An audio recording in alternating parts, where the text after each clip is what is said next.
Assalamualaikum warahmatullahi wabarakatuh dan selamat sejahtera para pelajar yang saya kasihi sekalian. Baik, pada kesempatan ini saya akan menerangkan beberapa kata yang menjadi kekeliruan ataupun kesilapan para pelajar, khususnya pelajar PT3 dan SPM, yang mana antara kata-kata yang tertulis pada papan putih ini ada kalanya dikeluarkan dalam soalan tata bahasa. Baik, antara perkataan yang menjadi kemuskilan iaitu atas, di atas, dalam, di dalam, dan antara serta di antara. Baik, yang pertama yaitu perkataan atas. Atas.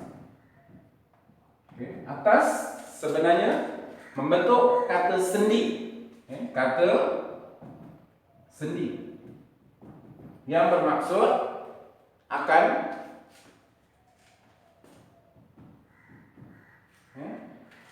dengan, untuk, atau tentang. Dengan atau tentang. Ini para pelajar. So atas sahaja, atas. ATAS, tak ada di atas, Atas membentuk kata sendi yang membawa maksud akan, untuk, dengan, tentang. Baik, contoh ayat. Saya ingin mengucapkan tahniah, tahniah atas kejayaan kamu.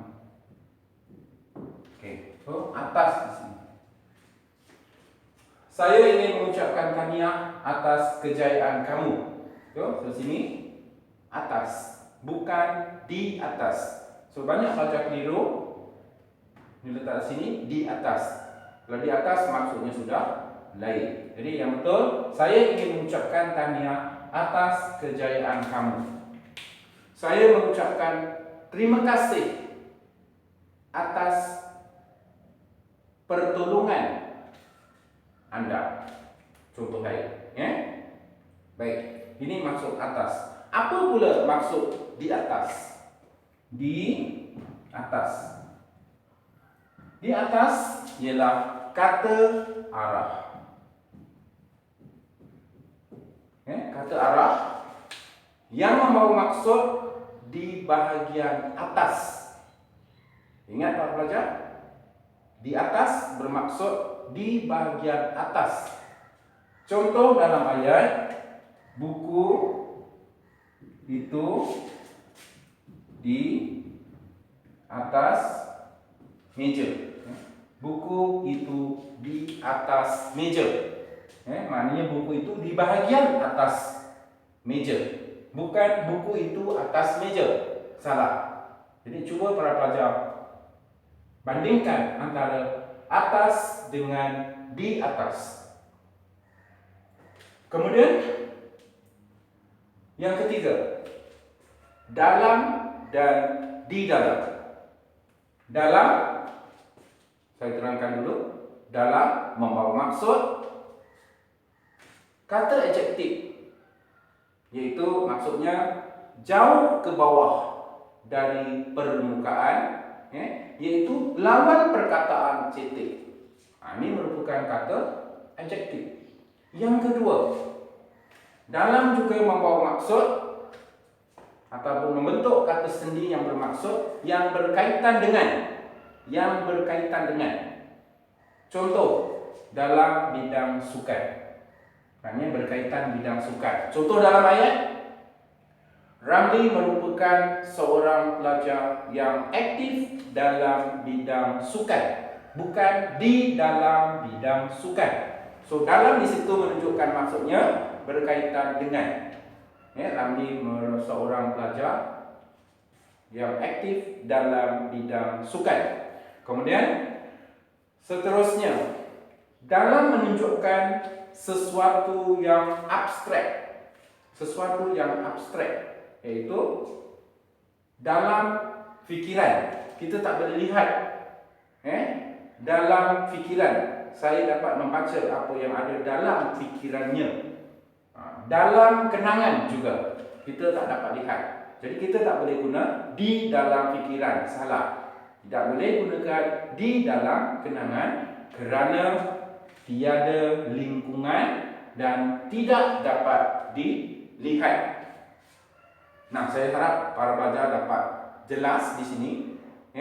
Saya berikan lain, contoh lain. Yang dalam itu membentuk kata sendi. Ini selalu keliru. Tadi yang pertama dalam bidang sukan. Yang kedua dalam mata pelajaran matematik. Itu contoh lain. Okey, dalam mata pelajaran matematik. Okey. Baik, sekarang kita beralih kepada perkataan yang berikutnya, iaitu di dalam.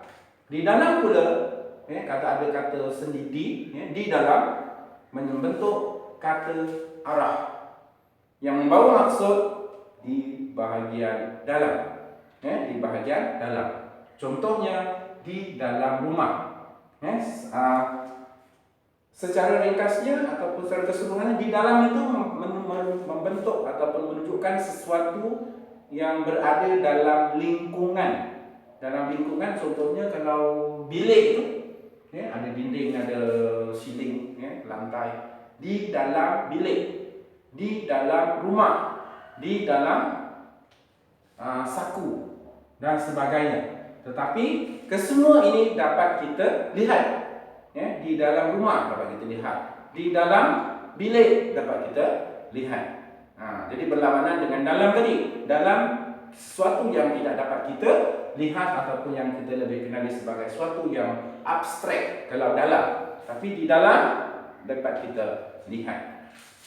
Kemudian yang seterusnya, antara pun juga menjadi satu kekeliruan para pelajar, iaitu antara membentuk kata sendi, yang membawa maksud pertama, membawa maksud perbandingan. Contohnya antara bangunan A dengan bangunan B, bangunan B lah yang lebih tinggi. Di situ menunjukkan satu perbandingan atau perbezaan. Antara, kita tak boleh gunakan di antara. Kedua, antara bermaksud dalam kalangan. Dalam kalangan atau di kalangan. Antara mereka berdua, Ramli lah yang paling tampan. Antara mereka berdua. Maksudnya dalam kalangan mereka berdua tu, Ramli lah yang paling tampan. Dan akhir sekali, di antara. Di antara ni ada kata sendiri, di antara membawa maksud ataupun perkara yang menunjukkan jarak, tempat dan kedudukan. Contoh, Johor terletak di antara Melaka dengan Singapura. Johor terletak di antara Melaka dengan Singapura, menunjukkan kedudukan atau tempat letaknya sesuatu. Ali duduk di antara Amin dan Abu. Itu kedudukan.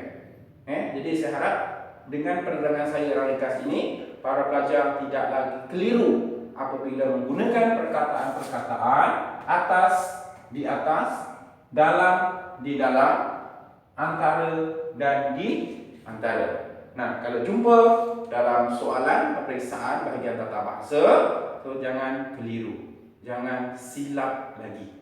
Cuba fahami penerangan saya tadi dan boleh para pelajar rujuk kamus dan selalulah membuat latihan supaya para pelajar tidak lagi keliru. Baik, sekian saja untuk kesempatan ini. Saya akhiri dengan Assalamualaikum warahmatullahi wabarakatuh. Salam sejahtera dan kita jumpa lagi dalam lain kesempatan.